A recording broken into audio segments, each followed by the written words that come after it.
बिस्मिल्लाहिर्रहमानिर्रहीम। अस्सलाम वालेकुम dear student. Today is our third lecture और ये लेक्चर है बेसिकली इंस्ट्रक्शन सेट के बारे में। तो कोई भी हार्डवेयर जिसको हम प्रोग्राम करना चाहते हैं तो उसका एक बेसिकली इंस्ट्रक्शन सेट पहले डिफ़ाइन होता है, ठीक है। तो इसके हम चलें डेफिनेशन देखते हैं, उसके बाद आपको आइडिया होगा कि इंस्ट्रक्शन सेट कहते किसे हैं। So according to the William Sterling, the complete collection of instructions that are understood by a CPU. Obviously, it is also understandable by you as well कि आप उसको फिर इंस्ट्रक्ट क्या करेंगे, क्या कंप्यूटर ने करना है, प्रोसेसर को कहाँ से इनपुट डाटा मिलेगा, कहाँ उसने उसके ऊपर क्या ऑपरेशन परफॉर्म करना है और आउटपुट कहाँ पे आएगी, ठीक है। So this instruction set is usually represented in assembly code, ठीक है। तो जो मेन कोर जो लैंग्वेज है कंप्यूटर जो आपका अंडरस्टैंड करता है वो बेसिकली असेंबली है, ठीक है। उसके बाद आप कंपाइलर के हेल्प से इसको सी में भी कोड करते हैं और ये बेसिकली जो कंपाइलर है वो आपके सी के कोड को असेंबली लैंग्वेज के कोड में कन्वर्ट करता है। तो इसकी भी आगे चल के एग्जांपल एक मैं करवाऊंगा, जिसके बाद आपको आइडिया होगा कि बेसिकली इस कंपाइलर का क्या काम है। लेकिन यहाँ पे आपके जो समझ की बात है वो ये है कि जो भी सीपीयू है वो असेंबली की फॉर्म में जो उसको कोड दिया जाए उसी को ही अंडरस्टैंड करता है। इसके अलावा आप कोई भी और लैंग्वेज यूज़ कर सकते हैं, लेकिन बाकी जो लैंग्वेज है उसके लिए आपको कंपाइलर की ज़रूरत पड़ेगी और वो कंपाइलर एक किस्म का ट्रांसलेटर होगा। आपके जो भी लैंग्वेज आप यूज़ कर रहे हैं उसको कन्वर्ट करके उस स्पेसिफिक सीपीयू के असेंबली कोड में ट्रांसलेट करने के लिए। कोई भी इंस्ट्रक्शन उसके ये 4 एलिमेंट मिनिमम होते हैं, जिसमें सबसे पहले ऑपरेशन कोड आता है, डू दिस, यानी कि उसने क्या काम करना है। फॉर एग्जांपल कोई एडिशन है तो उसके लिए एडिशन का ऑपरेशन कोड होगा और ये कोड टोटली डिफरेंट होगा किसी भी और इंस्ट्रक्शन के कोड से, ठीक है। सब्ट्रैक्शन के लिए एक सेपरेट कोड होगा, इसी तरीके से लॉजिकल ऑपरेशन के लिए एक सेपरेट कोड होगा, ठीक है। तो ये जो है आपके हार्डवेयर को बताता है कि आपने क्या ऑपरेशन परफॉर्म करना है, ठीक है। उसके बाद सोर्स ऑपरेंड रेफरेंस, ठीक है।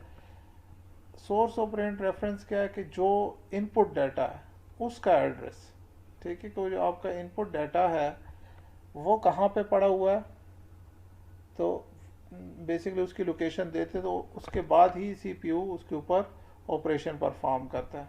इसके बाद जब आपका ऑपरेशन परफॉर्म हो जाता है तो वापस रिजल्टेंट डाटा को स्टोर करने के लिए भी आपको रेफरेंस देना पड़ता है कि कहाँ पे आपने रिजल्टेंट डाटा को स्टोर करना है, ठीक है। तो result operand reference, reference basically location है, ठीक है। ऑपरेंड आपको पता है कि जो आपके डाटा को स्टोर करता है। इसी तरह सोर्स ऑपरेंड और ये रिजल्ट ऑपरेंड, ये बेसिकली आपके वो आप कह लें कि डाटा को स्टोर करने की लोकेशंस होती हैं, ठीक है।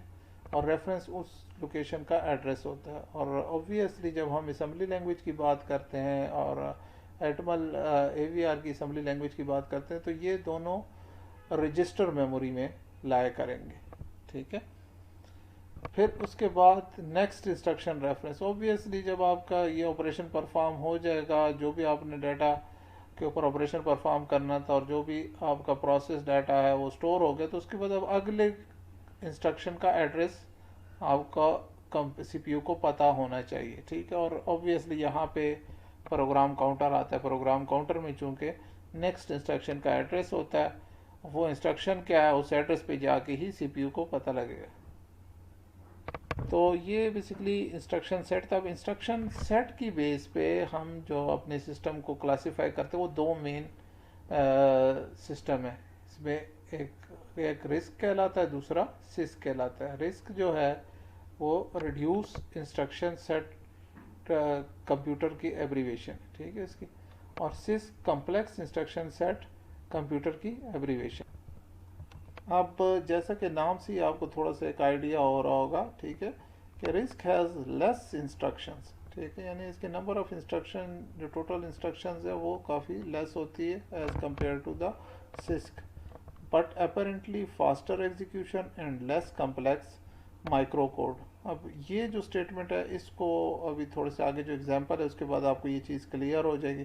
ठीक है, तो इसमें एक चीज़ तो आपको क्लियर होनी चाहिए कि आपके नंबर ऑफ इंस्ट्रक्शन लेस होते हैं, जबकि सिस्क क्या है, six has more instruction increasing the complexity of the micro code, possibly slowing the speed. अब ये पॉसिबली लिखा है, ज़रूरी नहीं है कि आपकी स्पीड स्लो, डिपेंड करता है आपके काफ़ी सारी पैरामीटर्स पे, तो उनको देख के आप कंपेयर कर सकते हैं। ठीक है, तो ये हम बहरहाल इसकी अभी एक एग्जांपल मैं करवाता हूँ आपको, तो आपको इसका डिफरेंस क्लियर हो जाएगा। सो अब ये एक सिस्टम मैं आपको शो कर रहा हूँ। ठीक है, ब्लॉक डायग्राम है बेसिकली, और आपने बताना है कि क्या ये हम इसको एक माइक्रो कंट्रोलर या कंप्यूटर की डेफिनेशन में ला सकते हैं कि नहीं। तो इसमें सबसे ऊपर जो आपके पास ये सेल्स नज़र आ रहे हैं, कुछ कॉलम्स और कुछ रोज़ हैं। ठीक है, इस तरह रोज़ इसके 1 से लेके 6 तक हैं और कॉलम आपके 1 से लेके 4 तक हैं।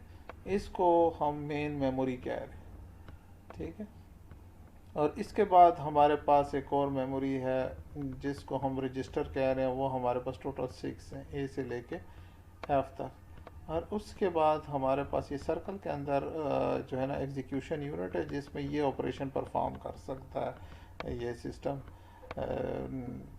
ऐड कर सकता है, सब्ट्रैक्ट कर सकता है, डिवाइड कर सकता है और मल्टीप्लाई कर सकता है। अब आप इन सब चीज़ों को देख के, यानी ये ब्लॉक डायग्राम मैंने एक डिस्कस की थी आपसे, तो इसको क्या माइक्रो कंट्रोलर की डेफिनेशन में ला सकते हैं कि नहीं।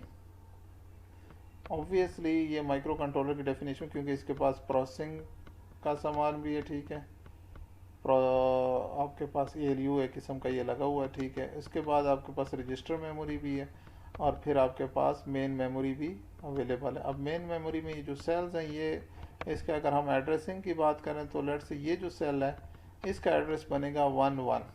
ठीक है, फर्स्ट रो फर्स्ट कॉलम। अगर इसकी बात करें तो सेकंड रो सेकंड कॉलम। अगर इस एड्रेस की बात करें तो थर्ड रो फर्स्ट कॉलम। इसी तरीके से ये सारे एड्रेसेस, इन लोकेशंस को अगर हम एक्सेस करना चाहें तो नंबर ऑफ कॉलम और रोज की हेल्प से आप कर सकते हैं। अब हम इस सिस्टम को यूज़ करना चाहते हैं सिस्क और रिस्क के डिफरेंस के लिए। ठीक है, तो अब अगर लेट से हम कहें कि हमने करना क्या है, हमने बेसिकली करना है कि दो नंबर को मल्टीप्लाई करना है। ठीक है, जो दो डिफरेंट लोकेशन पे मेन मेमोरी में पड़े हुए, और उसके बाद उसका रिज़ल्ट को भी स्टोर करना है। तो अब वो जो दो नंबर हैं, लेट से एक इस लोकेशन पे पड़ा हुआ और एक नंबर इस लोकेशन पे पड़ा। अब सिस्क में अगर हम ये प्रोग्राम लिखें कि ये जो मल्टीप्लाई का छोटा सा सिनेरियो आपको दिया है, अब ये हम सिस्क की हेल्प से पहले लिखने की कोशिश करते हैं। तो आपके पास एक इंस्ट्रक्शन है मल्टीप्लाई की, और उसमें आप मेन मेमोरी की लोकेशन दे देते हैं। ठीक है, अब 2 3 आपको पता होना चाहिए कि सेकंड रो और थर्ड कॉलम। ठीक है, उसको आप मल्टीप्लाई कर रहे हैं फिफ्थ रो और सेकंड कॉलम के। अब ये एक इंस्ट्रक्शन है, वो जो आपको सिनेरियो बताया था कि हमने दो नंबर मल्टीप्लाई करने जिनकी लोकेशन आपको दी हुई थी। अब ये एक इंस्ट्रक्शन से आपने ये काम कर लिया। अब यही काम अगर हम रिस्क इंस्ट्रक्शन सेट को यूज़ करते हुए करेंगे तो क्या करना पड़ेगा, हमें पहले लोड करना है डाटा। ठीक है, जो फर्स्ट लोकेशन है उससे आपने लोड किया इस रजिस्टर ए में, फिर रजिस्टर बी में दूसरे डाटा को लोड किया, उसके बाद एक मल्टीप्लाई की इंस्ट्रक्शन है। मल्टीप्लाई करने के बाद अब आपका रिज़ल्ट ए रजिस्टर में है। ठीक है, और उसके बाद आप उसको वापस स्टोर कर रहे हैं।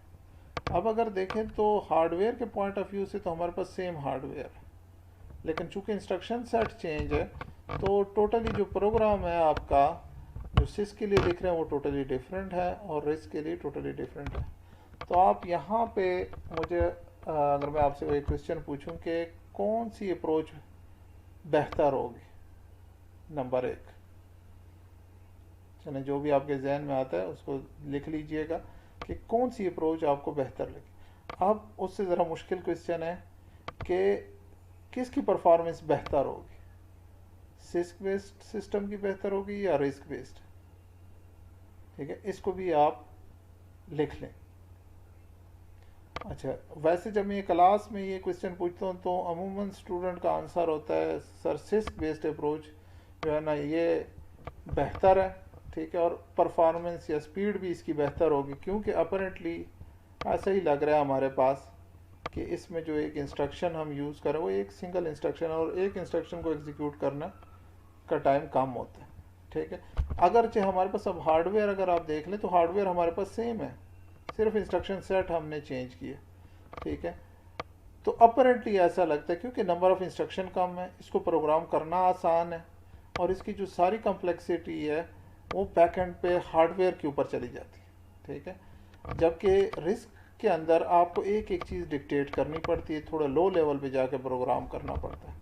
तो बिल्कुल यही डिफरेंस है आपके असेंबली और सी लैंग्वेज या मैटलैब में अगर आप प्रोग्राम कर रहे हैं तो ये अभी हम देखते हैं। लेकिन यहाँ पे जो बताने का मकसद है कि सिस्क और रिस्क के अप्रोच में क्या डिफरेंस है।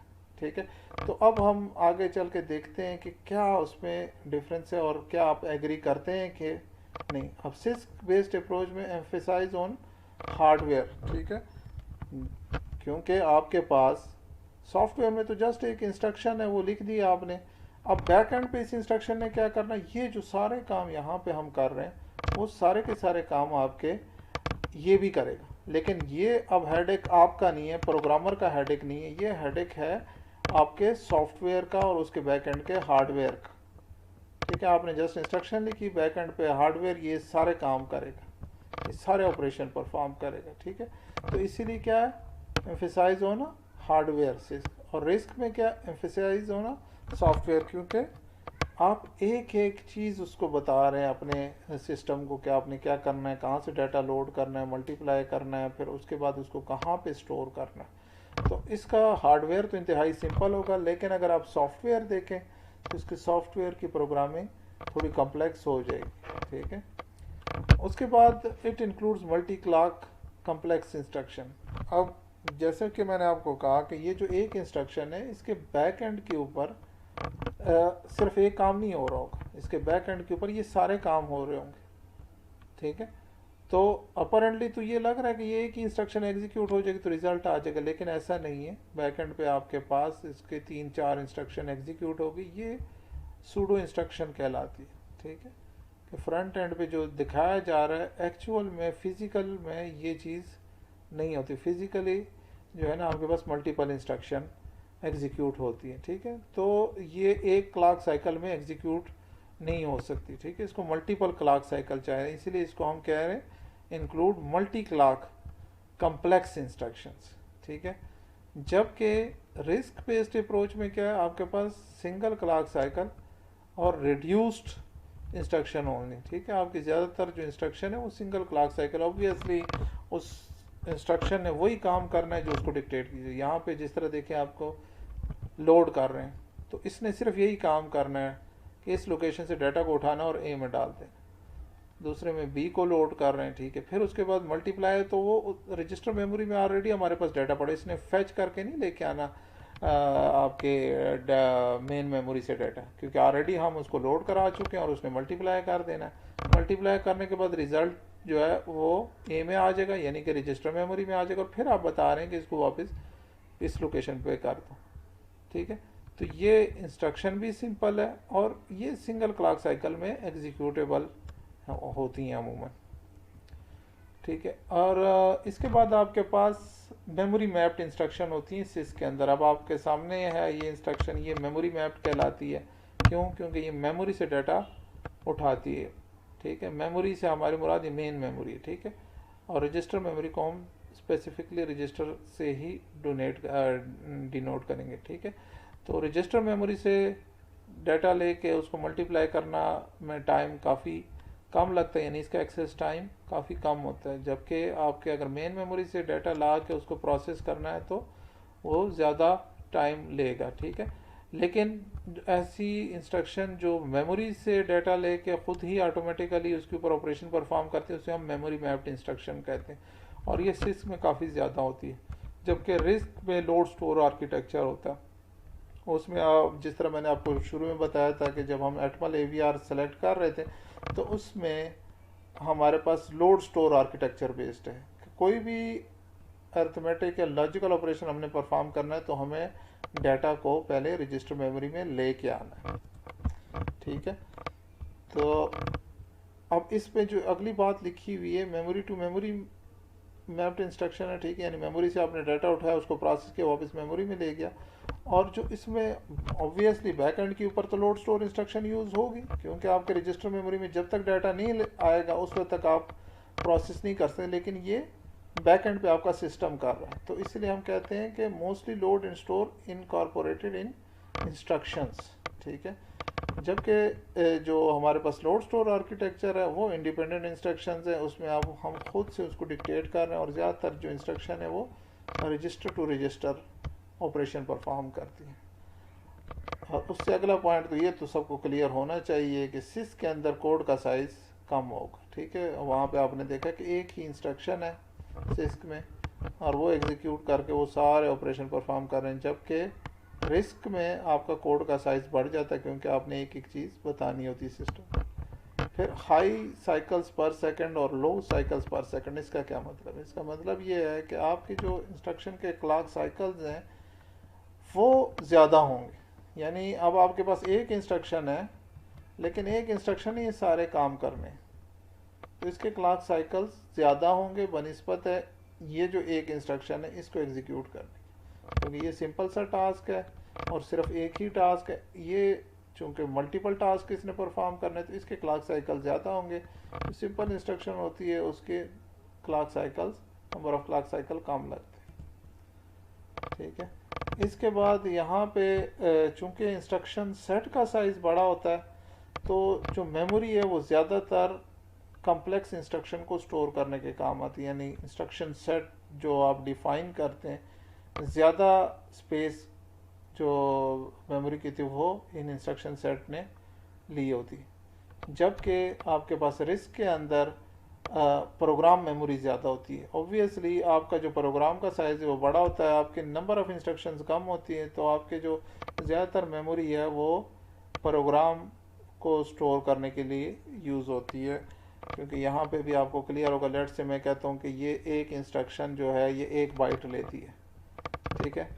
तो अब इसके बैक एंड पे तो उसने काफ़ी सारी इंस्ट्रक्शन एग्जीक्यूट करनी है, और बैक एंड के ऊपर जो है ना उसने वो सारी इंस्ट्रक्शन जो ये यहाँ पे एग्जीक्यूट करी, सारी इंस्ट्रक्शन यहाँ पे यूज़ हो रही होंगी, तो ये सारी की सारी बैक एंड पे इंस्ट्रक्शन स्टोर होंगी, ठीक है। जबकि यहाँ पे अगर आप देखें तो आपका नंबर ऑफ़ इंस्ट्रक्शन तो बढ़ गई हैं लेकिन इसके बैक एंड पे और कोई काम नहीं होगा, यही काम और होगा। इसके अलावा इस इंस्ट्रक्शन ने मल्टीपल कोई फंक्शन नहीं परफॉर्म करने, ठीक है। तो इसमें आपके लेकिन इसमें होगा क्या कि आप चूंकि वो हम कह रहे थे कि 1 बाइट है, तो यहाँ पे हमें प्रोग्राम मेमोरी कितनी चाहिए? 4 बाइट की चाहिए, क्योंकि ये 4 इंस्ट्रक्शन है और इसको के लिए 1 बाइट चाहिए। लेकिन बैक एंड पे चूंकि इंस्ट्रक्शन ज़्यादा यूज़ होंगी, ये सारी की सारी इंस्ट्रक्शन बैक एंड में पड़ी हुई हैं, तो इन इंस्ट्रक्शन को स्टोर करने के लिए बैक एंड में मेमोरी हम यूज़ कर रहे हैं, और इसमें हमें प्रोग्राम मेमोरी यूज़ करने, क्योंकि प्रोग्राम ही हमारा इतना बड़ा हो गया कि 4 बाइट का बन गया, ठीक है। ये क्लियर हो गया पॉइंट। अब जिस तरह के मैंने आपसे कहा पीछे भी हमने एक जगह पे बात की थी कि यहाँ पे CISC has more instructions increasing the complexity of the microcode, possibly slowing the speed। अब स्पीड ऑब्वियसली हम इसको डायरेक्टली बात कर लेते हैं परफॉर्मेंस के ऊपर, ठीक है, कि जो अगर प्रोग्राम जल्दी एग्जीक्यूट हो गया, यानी लेट से एक प्रोग्राम है जो कि 5 सेकंड लेता है और वही प्रोग्राम एक दूसरे इंस्ट्रक्शन सेट को यूज़ करते हुए 1 सेकंड में एग्जीक्यूट हो जाता है, तो हम कहते हैं कि जो 1 सेकंड में एग्जीक्यूट हुआ वो उसकी परफॉर्मेंस बेहतर है। तो अब आपने ये 2 सिस्टम देखे, ठीक है, उसका डिफरेंस देख लिया। अब आपके ख्याल से कौन सा इंस्ट्रक्शन सेट या कौन सा जो हम यूज़ कर रहे हैं इंस्ट्रक्शन सेट जो प्रोग्राम है वो जल्दी एग्जीक्यूट होगा और कौन सा स्लो होगा? किसकी परफॉर्मेंस बेहतर होगी और किसकी परफॉर्मेंस बुरी होगी? यानी ये सिस्क और रिस्क इन दोनों में, ठीक है, ये जो प्रोग्राम लिखा है, क्योंकि गोल तो एक ही है, तो किसकी बेहतर हो? तो अभी आपको थोड़ा सा इन डेप्थ देखना है चीज़ों को, ठीक है। अमूमन इसका आंसर लोग सिस्क बेस्ड उस प्रोग्राम को कहते हैं कि ये बेहतर होता है, लेकिन ऐसा नहीं है। जब आपने कंपैरिजन करना है परफॉर्मेंस का, तो उसके लिए आपको ये परफॉर्मेंस इक्वेशन देखनी पड़ेगी, ठीक है। अब ये टाइम पर प्रोग्राम क्या, ये एग्जीक्यूशन टाइम है, ठीक है। और टाइम पर साइकिल ये जो है, ये आपकी जो फ्रीक्वेंसी है, जिस क्लॉक पे आपका सिस्टम चल रहा है, ये उससे रिलेटेड है। अब ये ऑब्वियसली इन दोनों सिस्टम की ये सेम होनी चाहिए। अगर एक की ज़्यादा है और दूसरी की कम है, तो इसका मतलब है आप फेयर कंपैरिजन नहीं कर रहे, ठीक है। और उसके बाद साइकिल्स पर इंस्ट्रक्शन, जिस तरह हमने देखा कि सिस्क में एक इंस्ट्रक्शन है, लेकिन वो एक इंस्ट्रक्शन के जो क्लॉक साइकिल है वो ज़्यादा है, जबकि रिस्क में आपके पास 4 इंस्ट्रक्शन है और हर इंस्ट्रक्शन का सिंगल क्लॉक साइकिल है, ठीक है। तो आपकी जितनी इंस्ट्रक्शंस यूज़ हुई उनके क्लॉक साइकिल्स कितने, और फिर जो आपकी अप्रोच है, जो आपने सॉफ्टवेयर लिखा है, उस पर भी डिपेंड करता है कि आपने कितनी इंस्ट्रक्शंस दी। अब अगर आपका एक थोड़ा सा एक्सपर्ट प्रोग्रामर होगा तो वो कम इंस्ट्रक्शन में program same to same goal achieve कर लेगा, और एक बिगनर लेवल का प्रोग्रामर होगा तो उसको ज़्यादा वो इंस्ट्रक्शन यूज़ करके कर लेगा। तो ये तीन जो चीज़ें हैं, ये तीनों मैटर करती हैं किसी भी हार्डवेयर को कंपैरिजन करने के लिए, ठीक है। कि आपको क्लॉक की फ्रीक्वेंसी भी इंपॉर्टेंट है, सबको अगर आपने फेयर कंपैरिजन करना है तो ये तो सेम होनी चाहिए। फिर उसके जो क्लॉक साइकिल्स पर इंस्ट्रक्शन है ये भी डिपेंड करते हैं। ये नहीं कि आपने देखा कि एक प्रोग्राम के अंदर, जिस तरह प्रीवियसली देखा हमने कि एक इंस्ट्रक्शन यूज़ हो रही तो हम कह रहे हैं कि ये बेहतर है।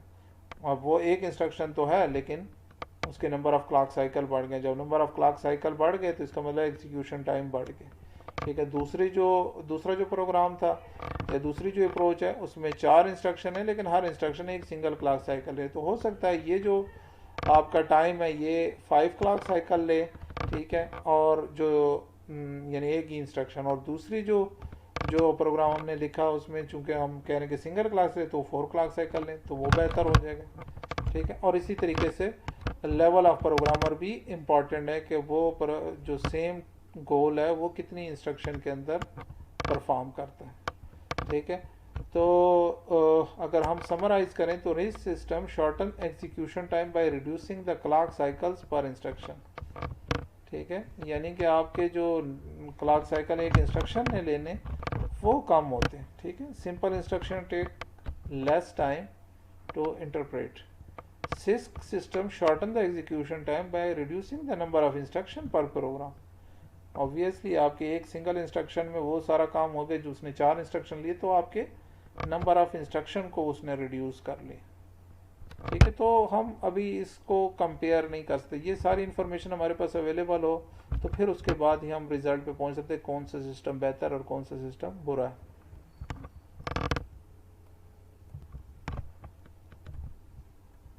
इसके बाद अब हम देखते हैं एक्चुअल जो प्रोग्रामिंग आपने अभी तक की है और जो हम अब करने जा रहे हैं, थोड़ा सा उसका एक डिफरेंस आपके सामने आ जाएगा। तो ये 3 डिफरेंट लेवल हैं प्रोग्रामिंग के, ठीक है। इसमें से सबसे जो ऊपर वाला लेवल है ये आपको अंडरस्टैंड कर रहे होंगे इजीली, क्योंकि ये बेसिकली सी लैंग्वेज में एक प्रोग्राम लिखा हुआ है, ठीक है। तो इसमें कर क्या रहे हैं कि हमने 3 वेरिएबल ली हैं। पहले वेरिएबल में हमने 10 डाला है, ठीक है। सेकंड वेरिएबल में 20, और उसके बाद एक थर्ड वेरिएबल यूज़ कर रहे हैं। उसमें क्या कर रहे हैं, हम x की वैल्यू डाल रहे हैं, ठीक है। फिर x में y की वैल्यू डाल रहे हैं और फिर y में z की वैल्यू डाल रहे हैं। अब अगर ये प्रोग्राम आपसे मैं पूछूंगी ये क्या कर रहा है, तो इजीली आप बता सकते हैं कि ये स्वैपिंग का एक प्रोग्राम हमने बनाया है, ठीक है। अब ये प्रोग्राम जब आप कंपाइल करते हैं तो कंपाइलर क्या करता है, कंपाइलर इसको बेसिकली कन्वर्ट कर देता है असेंबली लैंग्वेज प्रोग्राम में। इसलिए आपको असेंबली लैंग्वेज का आइडिया नहीं होता, क्योंकि ये जो सारा हेडेक है ये कंपाइलर करता है। अब हमने जिस लेवल पे प्रोग्राम करना है वो ये वाला लेवल है, ठीक है। अब यही प्रोग्राम असेंबली में अगर हम देखें तो क्या है, सबसे पहले आपने जिस डाटा को प्रोसेस करना है, जिसके ऊपर ऑपरेशन परफॉर्म करना है, उसको आपने रजिस्टर में लेके आना है। आपको मैंने बताया कि आपके 32 रजिस्टर हैं, और R16 से ऑनवर्ड रजिस्टर आप अपने प्रोग्राम में यूज़ कर सकते हैं। तो हम सबसे पहले क्या करेंगे कि जो डाटा है ये रजिस्टर मेमोरी में लेके आएंगे, ठीक है, और रजिस्टर भी बताएंगे किस रजिस्टर में लेके जाना है। तो ये LDI की जो इंस्ट्रक्शन है ये बेसिकली क्या कर रही है, लोड इमीडिएट की इंस्ट्रक्शन है, और ये प्रोग्राम मेमोरी के अंदर से डाटा को रजिस्टर मेमोरी में लेके आती है, ठीक है। अब प्रोग्राम मेमोरी ऑब्वियसली जहाँ पे ये प्रोग्राम मैप होगा वही प्रोग्राम मेमोरी कहलाएगी, और चूंकि ये जो डाटा है उसी मेमोरी में पड़ा हुआ है तो वहाँ से ये डाटा उठ के R16 में चला जाएगा। अब R16 की मेमोरी मैंने आपको बताया था मेमोरी हायरार्की में टॉप के ऊपर है, ठीक है। तो ये R16 में इस डाटा को, यानी जो 10 था ये डाटा R16 में आ जाएगा। उसके बाद आपके पास R17 में एक और डाटा है जो आप लोड कर रहे हैं, ठीक है। अब ये आपने कर दिया। उसके बाद आपके पास मूव की इंस्ट्रक्शन है। अब ये मूव की इंस्ट्रक्शन क्या करती है, मूव की इंस्ट्रक्शन बेसिकली ये करती है कि आपके पास जो R6 एक रजिस्टर का डाटा एक रजिस्टर मेमोरी से वो दूसरी रजिस्टर मेमोरी में ले आती। तो हमने किया क्या है कि R16 में जो डाटा पड़ा हुआ था उसको हमने R18 में कॉपी कर दिया, ठीक है। इसको अभी हम सिमुलेट भी करेंगे, वहाँ से आपको मज़ीद क्लियर होगा, ठीक है। तो R16 के डाटा को हम R18 में हमने कॉपी कर दिया। अब R16 में भी पड़ा हुआ और R18 में भी डाटा पड़ा हुआ। उसके बाद हमने R17 का डाटा R16 में कर दिया। अब R16 में क्या डाटा पड़ा हुआ था, R16 में 10 पड़ा हुआ था। जब हम R17 से डाटा को R16 में कॉपी करेंगे तो क्या होगा कि R17 में क्या था 20, वो 20 कॉपी हो जाएगा R16, यानी R16 ओवरराइट हो जाएगा। अब R16 और R17 में सेम डाटा पड़ा हुआ। इसके बाद हम क्या कर रहे हैं, R17 में R18 को कॉपी कर रहे हैं। अब R18 में क्या हमने डाला था, R18 में R16 की वैल्यू डाली थी, ठीक है। तो R16 की वैल्यू थी उस वक्त 10, तो 10 हमारे पास R18 में था, वो वैल्यू हमने R17 में डाल दी, ठीक है। तो जो डाटा हमारे पास R17 में पड़ा हुआ था अब वो R16 में चला गया, जो R16 में डाटा पड़ा तो वो R17 में पड़ा, ठीक है। अब ये बताएं कि R18 में क्या पड़ा हुआ। एनीवे इसको अभी हम जो है ना सॉफ्टवेयर के थ्रू भी इसको सिमुलेट करते हैं, ठीक है। अब ये हो गया असेंबली का कोड। अब ये कोड भी आपके तो अंडरस्टैंडिंग में है लेकिन सिस्टम ये अंडरस्टैंड नहीं करता। उसके आगे एक आता है असेंबलर, जिस तरह आपका कंपाइलर इसी तरीके से अगले स्टेज में असेंबलर आता है। अब असेंबलर इस कोड को कन्वर्ट करेगा मशीन लैंग्वेज प्रोग्राम में। ये जो आपको नज़र आ रहा है ये बेसिकली इन इंस्ट्रक्शन को लेके इसने इसे बाइनरी में कन्वर्ट करता है। ऑब्वियसली अब ये आपके अंडरस्टैंडेबल नहीं है आपके लिए, जब तक आपने कंप्यूटर आर्किटेक्चर ना पढ़ा हो और इनका मतलब आपको ना पता हो, आप उस वक्त तक इसको अंडरस्टैंड नहीं कर सकते। तो ये तो हो गया आपके पास मशीन लैंग्वेज का प्रोग्राम। लेकिन इसके बाद फर्दर एक स्टेप आता है जिसे हम मशीन इंटरप्रिटेशन कहते हैं। वो इन सब को कन्वर्ट कर देता है इलेक्ट्रिकल सिग्नल्स में, और उस इलेक्ट्रिकल सिग्नल को आपका हार्डवेयर अंडरस्टैंड करता है, ठीक है। तो ये हम अभी जो कोड करेंगे फिलहाल हम इस लैंग्वेज में करेंगे, ठीक है।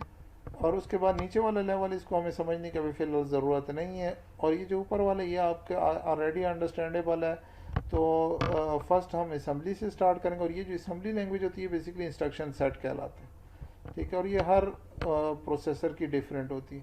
तो अभी हम चूँकि एटमेगा 16 के लिए प्रोग्रामिंग कर रहे हैं, ठीक है, तो इसके ये इंस्ट्रक्शन सेट है, ठीक है। एटमल के माइक्रो कंट्रोल प्रोसेसर जहाँ जहाँ भी यूज़ हो रहे होंगे उसमें ये सारे के सारे जो हम अभी कोड करने जाएंगे आगे वो सारे के सारे एप्लीकेबल होंगी इंस्ट्रक्शंस। वो आप किसी भी एटमल सीरीज़ के माइक्रो कंट्रोलर के लिए यूज़ कर सकते हैं, ठीक है। तो अभी मैं आपको इस कोड को सिमुलेट करके दिखाऊंगा, ठीक है। जिस तरह मैंने आपको कहा था कि मैं एक सॉफ्टवेयर इंट्रोड्यूस करूंगा, उस सॉफ्टवेयर में आप अपने असेंबली के जितने भी कोड है उसको सिमुलेट कर सकते हैं स्टेप बाय स्टेप, ठीक है। सारी मेमोरीज देख सकते हैं, उनकी प्रोग्राम मेमोरी में मैपिंग देख सकते हैं, तो और पोर्ट्स की वैल्यू देख सकते हैं, काफ़ी सारी चीज़ें आप वो देख सकते हैं। और ये सॉफ्टवेयर जो है फ्रीली अवेलेबल है। तो मैं अभी इंशाल्लाह इसको आपको सिमुलेट करके दिखाता हूँ, ठीक है। और फिर उसके बाद अब इस कोड को एक दफ़ा देख लें, बल्कि अगर आप लिखना चाहें तो इसको लिख लें, और फिर यही कोड हम उस सॉफ्टवेयर में सिमुलेट करेंगे। तो जिस सॉफ्टवेयर की मैं बात कर रहा हूँ वो कहलाता है VM लैब, ठीक है। तो इसको अभी हम चलाते हैं। तो ये बेसिकली मैंने इंस्टॉल किया हुआ है पहले से, ये वाला इसका आइकन है, इसको हम चलाते हैं विजुअल माइक्रो लैब। अभी आपको स्क्रीन पूरी नहीं नज़र आ रही कि मैं कोशिश करता हूँ इसको पूरा लेके आऊँ। तो ये आपके पास इस तरह की स्क्रीन ओपन हो जाएगी।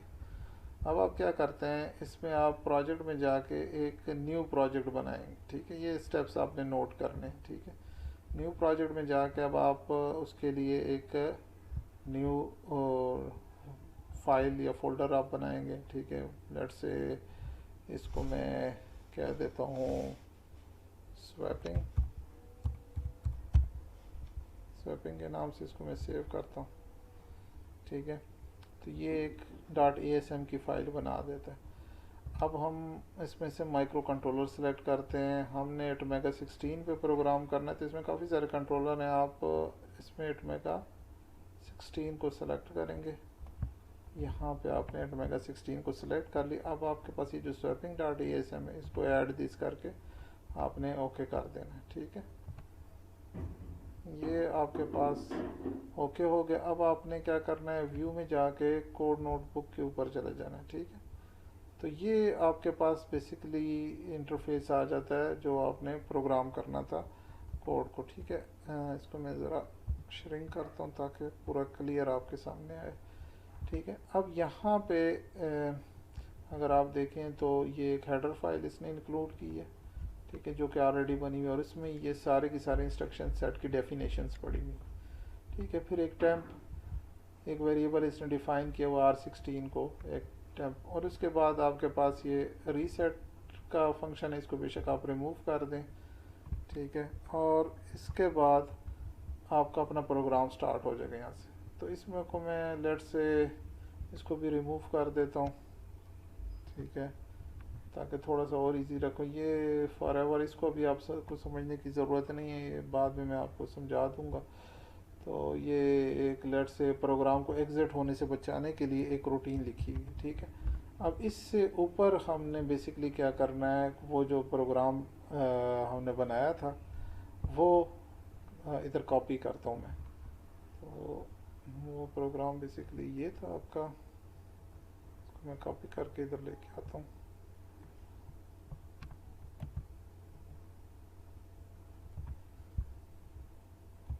तो ये यहाँ पे मैंने इस फॉरएवर रूप से पहले इसको पेस्ट कर देता हूँ। ठीक है, यही प्रोग्राम था। R16 में डाटा को लोड किया, R17 में डाटा को लोड किया, फिर उसके बाद मूव की इंस्ट्रक्शन यूज़ की। ठीक है, अब ये कोड था, ये मैंने एज इट इज़ कॉपी कर दिया यहाँ पे। अब इसको मैं कंपाइल करता हूँ। ठीक है, सक्सेसफुली आ गया।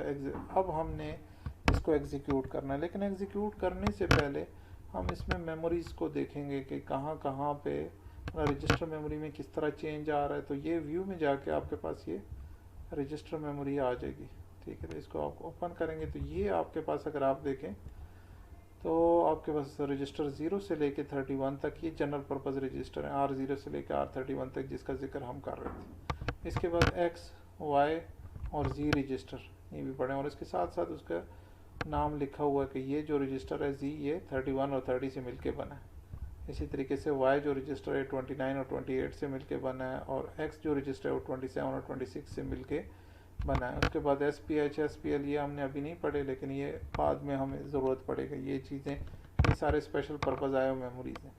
ठीक है, उसके बाद प्रोग्राम काउंटर, ये PC की वैल्यू है कि अगली जो इंस्ट्रक्शन है जो एग्जीक्यूट होनी है वो क्या है। इसमें आपका बेसिकली उसका एड्रेस आता है। ठीक है, जिस तरह मैंने आपको बताया था ये इंस्ट्रक्शन नहीं है, ये एक एड्रेस है, और ये एक 32 बिट की लोकेशन 32 बिट का एड्रेस है। इसके बाद SREG है, स्टेटस रजिस्टर। तो यहाँ पे ये सारे उसके फ्लैग्स हैं। इस टाइम ये अनडिफाइंड स्टेट में, जैसे जैसे हम प्रोग्राम को एग्जीक्यूट करते हैं, अगर कोई अर्थमेटिक या लॉजिकल इंस्ट्रक्शन जो इन फ्लैग्स को चेंज करती हो तो फिर ही ये फ्लैग चेंज होंगे, अदरवाइज़ ये चेंज नहीं होंगे। ठीक है, तो ये हम साथ साथ देखते जाएंगे। अभी ये हमारे पास रजिस्टर मेमोरी आ गई है।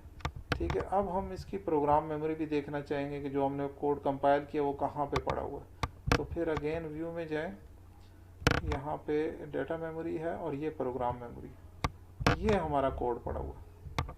ठीक है, अभी चूँकि ये मैंने मिनिमाइज़ किया हुआ है तो इसलिए थोड़ा सा मुश्किल होगा, लेकिन आप अंडरस्टैंड करें कि ये मैं बताना क्या चाहूँ। अब ये आपकी प्रोग्राम मेमोरी, इसमें ये आपका कोड पड़ा हुआ है, ठीक है। अब वो कहाँ किस किस एड्रेस पे मैप हुआ, ये एड्रेसेस हैं 000 से लेके 0005 तक जाता है, ठीक है। तो बेसिकली आपका जो प्रोग्राम काउंटर में जो वैल्यू आएगी वो ये वाले एड्रेसेस आएंगे। अगर हम ये वाली इंस्ट्रक्शन एग्जीक्यूट कर रहे होंगे तो उसके पास ये अगला एड्रेस पड़ा होगा, ये वाली इंस्ट्रक्शन एग्जीक्यूट होगी तो ये अगला वाला एड्रेस पड़ा होगा। जिस इंस्ट्रक्शन को वो एग्जीक्यूट हम कर रहे होंगे उसका एड्रेस आपके पास पड़ा हुआ होगा, ठीक है। तो ये समझ गए। अब हम जाते हैं इस कोड को बेसिकली एग्जीक्यूट करने के लिए। इसको हम मिनिमाइज कर लेते हैं ताकि थोड़ा सा हमें समझ। ये हमारा कोड था। अब इंतहाई इम्पॉर्टेंट चीज़ कि हम चाह ये रहे हैं कि हम जो इंस्ट्रक्शन एग्जीक्यूट करें उसके बाद देखें कि रजिस्टर मेमोरी में चेंज क्या आ रही है, क्योंकि ये सारी जो इंस्ट्रक्शंस है ये रजिस्टर मेमोरी से। प्रोग्राम काउंटर को भी हम मॉनिटर कर सकते हैं और एसआरएच को भी मॉनिटर कर सकते हैं। तो एक तो ये होता है कि आप उसको कम्प्लीटली एग्जीक्यूट कर लें, एंड में चला जाएगा, सारा कुछ हो जाए, लेकिन हमने ये काम नहीं करना। इस सॉफ्टवेयर को रिकमेंड करने का जो मेरा मकसद था वो आपके पास बेसिकली ये स्टेप बाय स्टेप एग्जीक्यूशन है। तो मैं ये जो स्टेप ओवर है इसको क्लिक करता हूँ, ठीक है। अब ये आपकी इंस्ट्रक्शन है। तो प्रोग्राम काउंटर में देखें जो इंस्ट्रक्शन एग्जीक्यूट होने वाली है, यानी ये इंस्ट्रक्शन के आपने प्रोग्राम मेमोरी में एड्रेस देखा था 000 था, इसका एड्रेस आ गया आपके पास, ठीक है। अब बाकी सारे जो स्पेशल पर्पज आया मेमोरी है और स्टेटस रजिस्टर है सब 000 है, और रजिस्टर मेमोरीज अभी तक कोई डिफाइंड नहीं है। अब हम R16 में 10 लोड करना चाह रहे हैं। अब ये R16 की मेमोरी लोकेशन है। अब देखते हैं कि जब ये लोड की इंस्ट्रक्शन एग्जीक्यूट होती है तो इसमें कोई चेंज आती है कि नहीं। तो अब अगर आप देखें ये बाइनरी आ गया। अब इस बाइनरी को जब आप कन्वर्ट करेंगे डेसिमल में तो ये 10 की इक्विवेलेंट होगा, ठीक है। तो जो इंस्ट्रक्शन हमने एग्जीक्यूट की उसके करस्पॉन्डिंगली इस रजिस्टर में हमने राइट कर दी ये R16 था, ठीक है। इसके बाद आप अब बाकी रजिस्टर देखें R17 में अभी तक कुछ नहीं है, R18 में कुछ नहीं है। अब हम उसके नेक्स्ट इंस्ट्रक्शन एग्जीक्यूट करते हैं तो R17 को अब अगर ये बाइनरी से कन्वर्ट करेंगे तो ये आपके पास 20 के इक्विवेलेंट आ जाएगा, ठीक है। तो R16 में भी वैल्यू आ गई है, R17 में भी वैल्यू आ गई, इसमें 10 आ गया, इसमें 20 आ गया, ठीक है। अब उससे नेक्स्ट इंस्ट्रक्शन क्या है, मूव कर रहे हैं R16 को R16 को R18 में। तो R16 को R18 में मूव, तो यानी ये जो डाटा है इसको कॉपी हो जाना चाहिए R18 में, ठीक है। तो ये देखें ये डाटा कॉपी हो गया और R18 में, और यहाँ पे भी चूँकि ये कॉपी पेस्ट है तो ये आपके पास R16 में भी पड़ा हुआ, ठीक है। इसके बाद हम नेक्स्ट इंस्ट्रक्शन एग्जीक्यूट करते हैं। नेक्स्ट इंस्ट्रक्शन क्या थी कि R17 की वैल्यू को R16 में करते, तो R17 की वैल्यू R16 में आ गया। आप देखें ये डिफरेंट है, ये डिफरेंट है। अब इन दोनों रजिस्टर में आपके पास सेम डाटा नज़र आ रहा होगा। और नेक्स्ट क्या है कि R18 को इधर कॉपी कर दें, ठीक है। तो ये इसने कॉपी कर दिया, ठीक है। आप देखें जो पहले R17 में डाटा पड़ा हुआ था 20 वाला वो R16 में चला गया, जो R16 में 10 वाला डाटा वो R17 में चला गया, और R18 में जो लास्ट हमने कॉपी किया था वही डाटा, क्योंकि इसके ऊपर हमने अब कोई ऑपरेशन परफॉर्म नहीं किया। इसके बाद अब अगर आप चलाते रहें तो ये इसी फॉरएवर के अंदर चलता रहेगा, इससे एग्जिट नहीं होगा, ठीक है। तो मेरे ख्याल में ये प्रोग्राम आप समझ गए होंगे, इसको चलाना समझ गए होंगे। ये मैं देखता हूँ अगर मेरे पास इसका सॉफ्टवेयर पड़ा हुआ है, अदरवाइज़ आप इंटरनेट पे जाएंगे तो ये VMLab आपको फ्री में डाउनलोडेबल फॉर्म में मिल जाएगा, ठीक है। हम स्टॉप करते हैं और वापस चलते हैं अपने लेक्चर की तरफ। चलें, उम्मीद है कि आपको ये सॉफ्टवेयर चलाना आ गया होगा। अब नेक्स्ट जो प्रोग्राम है वो आपने ख़ुद चलाना है इस पर, ठीक है। मैं ये एग्जांपल समझा देता हूँ और इसको आपने आगे सॉल्व करना खुद ही, ठीक है। तो अच्छा, ये नेक्स्ट जो इंस्ट्रक्शन है वो बेसिकली है हमारे पास ऐड की इंस्ट्रक्शन, जो सिंपल तरीन इंस्ट्रक्शन है। ऐड की इंस्ट्रक्शन क्या करती है कि जो आपके पास दो रजिस्टर में डाटा पड़ा होता है उन दोनों को ऐड करते हैं, और जो पहले रजिस्टर का नाम आपने दिया होता है उस रजिस्टर में स्टोर कर देते हैं। अब जो RD है ये सोर्स रजिस्टर भी है और डेस्टिनेशन भी है। इंस्ट्रक्शन से पहले ये सोर्स रजिस्टर होता है, जब एग्जीक्यूट हो जाती है तो ये डेस्टिनेशन रजिस्टर बन जाता है, यानी कि आपके पास जो रिज़ल्ट है वो स्टोर हो जाएगा आरडी के अंदर। ये आरडी में जो वैल्यू होगी वो ओवरराइट हो जाएगी, ठीक है। तो अब ये इंस्ट्रक्शन है बेसिकली, ठीक है। तो इसमें क्या कर रहे हैं कि हम 0x, अब 0x जो चीज़ है ये आपको मैंने बताया था ये हेक्साडेसिमल वैल्यू, अगर 0x नहीं लिखेंगे तो उसका मतलब ये 25 है, लेकिन जब आपने 0x लिख दिया तो अब ये 2 और 5 ये हेक्साडेसिमल में। इसी तरीके से R17 में आपने लोड कर लिया 0x 34 और फिर उसके बाद एडिशन का ऑपरेशन परफॉर्म कर। अब इसको अगर हम देखें तो होगा क्या कि आपके पास ये जो रजिस्टर है, चूंकि आपने क्या किया R16 और R17 इसमें पहले डाटा को लोड किया, ठीक है। ये रजिस्टर प्रोवाइड करेंगे इनपुट ALU को, ठीक है। ALU इन दोनों से डाटा को उठाएगा, उसको ऐड करेगा, ऐड करने के बाद ये आपके पास रिजल्ट भी दोबारा से रजिस्टर मेमोरी में स्टोर कर दिया, ठीक है। तो आपने कोई भी जो ऑपरेशन परफॉर्म करना है आपने डाटा को पहले लोड करना है रजिस्टर मेमोरी में और फिर उसके बाद उसके ऊपर ऑपरेशन परफॉर्म करना है और अगेन आपका जो रिजल्ट है वो रजिस्टर मेमोरी के अंदर ही मिलेगा, ठीक है। अब यहाँ पे अगर आप इस ब्लॉक डायग्राम को देखें तो यहाँ पे आपके पास एक और आउटपुट की लाइन जा रही जो कि स्टेटस रजिस्टर में जा रही है। ऑब्वियसली जो भी ऑपरेशन आप परफॉर्म करेंगे उसका जो स्टेटस है वो स्टेटस रजिस्टर बताएगा कि जो आपका रिज़ल्ट है उसमें बेसिकली उसकी जो इन्फॉर्मेशन है वो क्या है, ठीक है। तो वो हमारे पास स्टेटस रजिस्टर है, ठीक है। तो अब आपने जो आपका टास्क है बेसिकली वो टास्क ये है कि ये जो ऑपरेशन ये आपने परफॉर्म करने और उसके बाद स्टेटस रजिस्टर की वैल्यू भी बतानी है आपने कि स्टेटस रजिस्टर में क्या चेंज होती है अगर ये ऑपरेशन परफॉर्म होता है। R16 की क्या वैल्यू, R17 की क्या वैल्यू है ये आपको पता होनी चाहिए। ऐड की इंस्ट्रक्शन को आपको अगर समझ आ गई है तो इसको थोड़ा सा सिमुलेट करके आप देख सकते हैं कि रिजल्टेंट वैल्यू यानी इस ऑपरेशन के बाद R16 में क्या वैल्यू होगी और R17 में क्या होगी। इसको थोड़ा सा आपने एक्सरसाइज, ये जो हमारे पास नेक्स्ट इंस्ट्रक्शन है ये डाटा मूवमेंट की कैटेगरी में आती है, STS, ठीक है। ये बेसिकली करते क्या है कि डाटा को रजिस्टर मेमोरी से डाटा मेमोरी में कॉपी करते हैं। इसका जो सिंटैक्स है अगर आप देखें STS KRR, ये जो K है ये बेसिकली एक 16 बिट का नंबर है, ठीक है। और ये जो 16 बिट का नंबर है ये बता रहा होता है कि डाटा मेमोरी के एड्रेस कौन सा है। ऑब्वियसली उस एड्रेस पे जो 8 बिट का डाटा पड़ा होगा उसको ये कॉपी करेगा RR, ठीक है। तो ये RR जो है ये ऑब्वियसली आपके रजिस्टर मेमोरी है और ये 0 से लेके 31 तक रजिस्टर हो सकते हैं, ठीक। तो इसके अगर एग्जांपल हम देखें STS 0x230, अब ये 0x आ गया तो ये एक हेक्साडेसिमल है और आपको पता है कि ये अलग अलग नंबर है, ये 4 बिट के नंबर हैं, ठीक। तो ये 230 नहीं है बल्कि ये हेक्साडेसिमल 230 नंबर है, ठीक। तो इस लोकेशन के ऊपर बेसिकली आपका जो डाटा पड़ा हुआ है वो डाटा कॉपी हो जाएगा R25 के, ठीक है। R25 चूँकि एक रजिस्टर मेमोरी है, ठीक है। तो और ये आपकी रजिस्टर मेमोरी कितने बिट की है, 8 बिट की। तो इस लोकेशन के ऊपर बेसिकली 8 बिट का ही डाटा होना चाहिए, अगर 8 बिट से ज़्यादा होगा तो वो ओवरफ्लो हो जाएगा। और इस इंस्ट्रक्शन में ये ऑर्डर बहुत इंपॉर्टेंट है, ठीक है। ऑर्डर क्या है कि आपके पास जो पहली वैल्यू आएगी वो एक एड्रेस आएगा और दूसरे में रजिस्टर मेमोरी का एड्रेस आएगा, ठीक है। तो इसको आपने स्वैप नहीं करना, अदरवाइज ये सिंटैक्स एरर आपके पास आएगा जब भी आप इसको कंपाइल करेंगे, ठीक है। तो ये एक एग्जांपल है, ये आप देख लें, इसको आप सिमुलेट कर सकते हैं जो सॉफ्टवेयर मैंने आपको बताया। सिर्फ और सिर्फ आपने करना उसमें क्या है कि आपने इस कोड को कॉपी करने के बाद जो मेमोरी को व्यू करना है वो डाटा मेमोरी होगी, ठीक है। तो ये 0x200, 201, 202 और 203 ये जो लोकेशंस हैं ये डाटा मेमोरी के हिस्से हैं, ठीक है।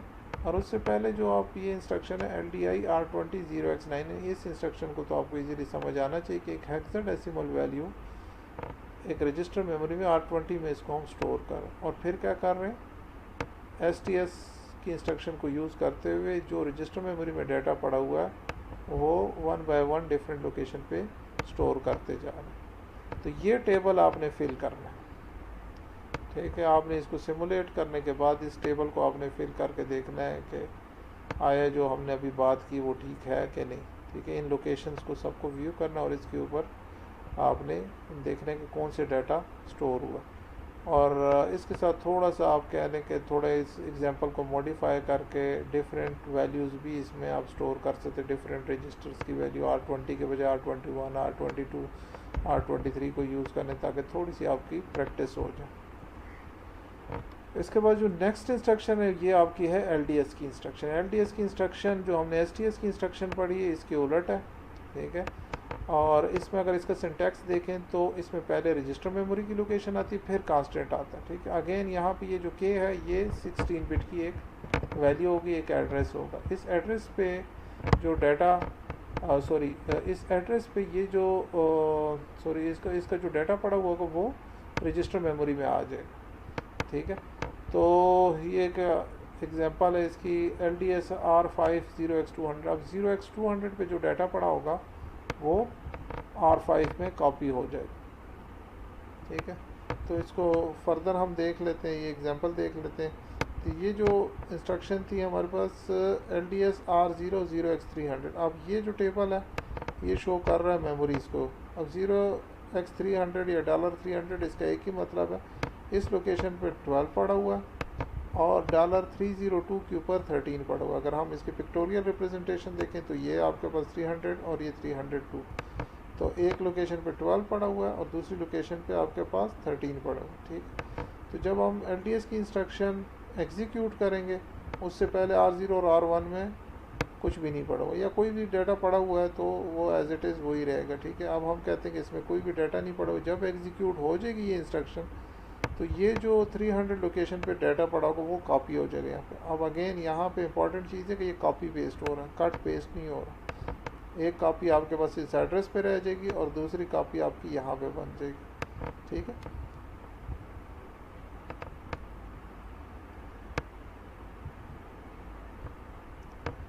तो उसके बाद जो नेक्स्ट इंस्ट्रक्शन है LDS R10X302। अब 302 के ऊपर क्या पड़ा था 13। जैसी इंस्ट्रक्शन एग्जीक्यूट होगी तो उसकी एक कॉपी आपके पास यहाँ पे बन जाएगी LDS की। उसके बाद ऐड की इंस्ट्रक्शन है R1 और R0। ठीक है, तो अब R1 और R0 में क्या पड़ी हुई थी 12 और 13। ऐड की इंस्ट्रक्शन एग्जीक्यूट होगी तो आपके पास जो R1 की वैल्यू है वो चेंज हो जाएगी।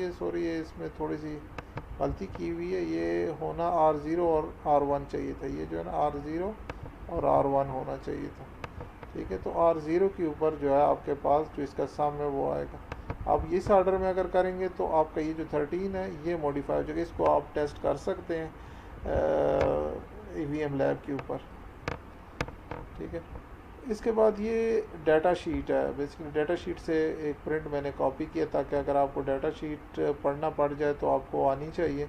और ये इंस्ट्रक्शन है बेसिकली LDS की, जो इंस्ट्रक्शन जो हमने पहले देखी उसकी डाटा शीट है। ठीक है, तो LDS की जो इंस्ट्रक्शन है इसका ऑप कोड 32 बिट का होता है। इसका मतलब क्या है कि इस जो इंस्ट्रक्शन का साइज़ है वो 32 बिट है और हमारे पास जो अमूमन वर्ड साइज़ होता है AVR की इंस्ट्रक्शन का वो 16 बिट होता है। तो अगर इंस्ट्रक्शन का साइज़ 16 बिट से बढ़ गया तो इसका मतलब है कि ये प्रोग्राम मेमोरी में 2 मेमोरी लोकेशंस लेगा। ठीक है, अब 2 मेमोरी लोकेशन का क्या मतलब है, 2 मेमोरी लोकेशंस का मतलब ये है कि अब जो नेक्स्ट इंस्ट्रक्शन आएगी वो 2 मेमोरी लोकेशन के बाद आएगी। तो प्रोग्राम काउंटर जो मैंने आपको बताया था कि ऑटोमेटिकली इंक्रीमेंट होता है, अमूमन वो 1 से इंक्रीमेंट होता है, लेकिन ये वाली इंस्ट्रक्शन या कोई भी इंस्ट्रक्शन जिसका साइज़ ये होगा तो वहाँ पे वो 2 से इंक्रीमेंट होगा, क्योंकि जो नेक्स्ट इंस्ट्रक्शन होगी वो एक एड्रेस स्किप करके आएगी। तो इसीलिए यहाँ पे अगर आप देखें प्रोग्राम काउंटर इंक्रीमेंट हुआ है 2 से। और ऑपरेंड्स इसमें क्या है, जो डेस्टिनेशन रजिस्टर है, ठीक है, वो अगर आप देखें तो 5 बिट का है। ठीक है, यानी 0 से लेकर 31 तक आप कोई भी उसकी वैल्यू दे सकते हैं। तो R0, R1, R2, R3, R31 तक दे सकते हैं। तो वो 5 बिट उसके आपको ये जो DD लिखा हुआ है ये बेसिकली 5 बिट आपके डेस्टिनेशन रजिस्टर के। और जो K है वो मैक्सिमम 16 बिट तक की वैल्यू आप दे सकते हैं, जिस तरह मैंने वहाँ पे जिक्र किया। तो आपके पास ये जो नीचे आपके पास अगर देखें ये जो 16 बिट है ये specifically address of the memory के लिए बिट्स एलोकेट की गई हैं। ताकि आप पूरी मेमोरी को एक्सेस कर सकें। ठीक है, तो अगर आप ये बिट्स कम करेंगे तो आप ऑब्वियसली उतने एड्रेसेस को सिर्फ आप एक्सेस कर सकेंगे, रिमेनिंग मेमोरी को आप एक्सेस नहीं कर सकेंगे। ठीक है, फिर उसके बाद स्टेटस रजिस्टर का बताया हुआ है कि अगर ये इंस्ट्रक्शन एग्जीक्यूट होगी तो स्टेटस रजिस्टर में कौन कौन से फ्लैग्स के ऊपर चेंजेस आएगी। तो ये चूँकि स्टोर की इंस्ट्रक्शन है और सॉरी लोड की इंस्ट्रक्शन है, डाटा मूवमेंट इंस्ट्रक्शन की कैटेगरी में आते हैं, इसमें एज सच किसी फ्लैग के ऊपर कुछ भी फ़र्क नहीं पड़ेगा। ठीक है, लेकिन अगर आप डाटा शीट के अंदर ऐड की इंस्ट्रक्शन को देखेंगे तो उसमें आपके पास हो सकता है कुछ फ्लैग्स के ऊपर उन्हें चेंज किया हुआ हो। अच्छा, तो ये बेसिकली डाटा शीट का एडवांटेज होता है, इसमें आपको ये सारी इन्फॉर्मेशन दी। तो कोई भी इंस्ट्रक्शन है लेट से आपने पढ़ी भी नहीं हुई तो डाटा शीट के अंदर ये सारी चीज़ें डिफाइंड होती हैं, आपको डाटा शीट सिर्फ पढ़नी आनी चाहिए। ठीक है, तो नीचे एक एग्जांपल भी दी होती है, आप ये example as it is copy paste कर लें वीएम लैब में। ठीक है, और इसको सिमुलेट करके देख सकते हैं। यहाँ पे इसका साइज़ दिया हुआ है कि इंस्ट्रक्शन का साइज़ क्या है, 2 वर्ड्स है, 4 बाइट है, तो ये आपका 4 बाइट्स बनते हैं। ठीक है, और क्लॉक साइकिल कितने लेते हैं, ये बहुत इंपॉर्टेंट इन्फॉर्मेशन है। इसको भी हम जब डिले वगैरह इम्प्लीमेंट करेंगे तो वहाँ पे हमें ये क्लॉक साइकिल्स काफ़ी काम आएंगे। तो खैर एनीवे ये उस वक्त डिटेल देखेंगे, लेकिन ये जो इन्फॉर्मेशन है ये भी पता होनी चाहिए कि हर इंस्ट्रक्शन कितने क्लॉक साइकिल लेते हैं। और यहाँ पे अब ये 2 क्लॉक साइकिल क्यों ले रहे हैं, क्योंकि हमारे पास जो डाटा ये प्रोसेस कर रहा है ये 8 बिट से ज़्यादा है। ठीक है, ये 16 बिट का डाटा है तो इसके लिए इसको 2 क्लॉक साइकिल चाहिए। एनीवे ये जो डाटा शीट है कोशिश करें कि आप डाउनलोड कर लें, ये भी ओपनली अवेलेबल है, फ्रीली अवेलेबल है, आप डाउनलोड कर सकते हैं। ठीक है, अगर किसी को नहीं मिलती तो वो मेरे से फिर कांटेक्ट कर ले, तो फिर मैं आपको कॉपी करके दे दूँगा। एनीवे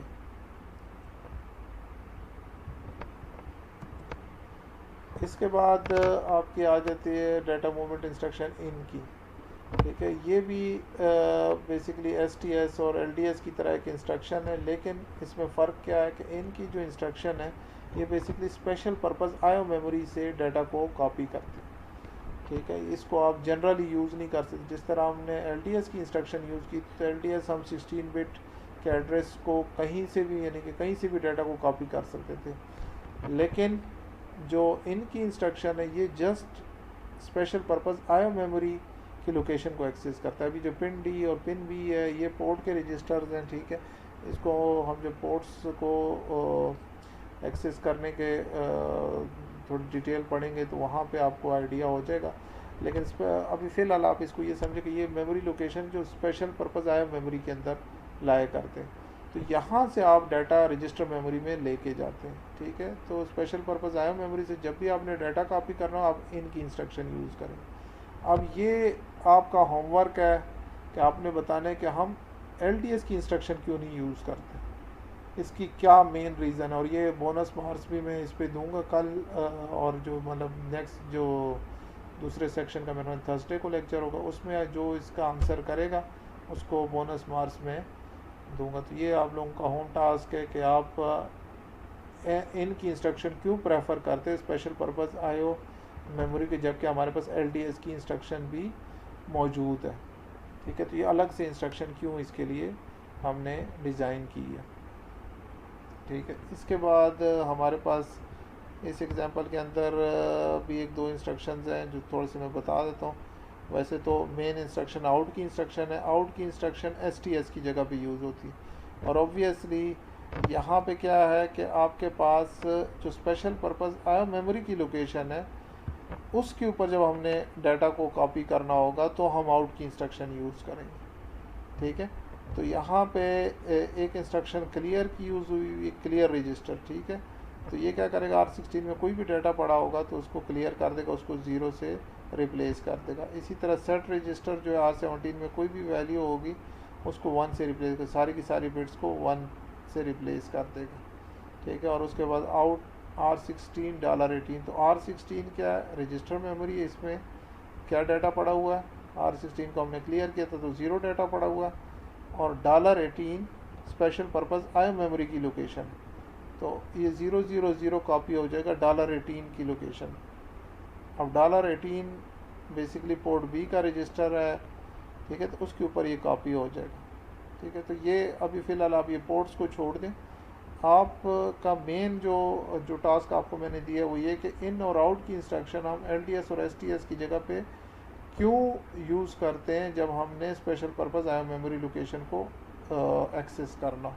तो इसका आंसर कल इंशाल्लाह, और जो दूसरा सेक्शन है ए वो परसों इसका आंसर करेंगे। तो उसको मैं, जो स्टूडेंट इसको आंसर करेगा उसको बोनस मार्क्स मैं साइन करूँगा इंशाल्लाह। ठीक है, तो थैंक यू वेरी मच। उम्मीद है कि ये लेक्चर भी आपके लिए काफ़ी इन्फॉर्मेटिव होगा और काफ़ी सारे कंसेप्ट आपके जो प्रीवियसली आपको उसमें प्रॉब्लम आ रही थी वो क्लियर हो गए होंगे। ठीक है, तो इंशाल्लाह फिर मुलाकात होती। Thank you very much.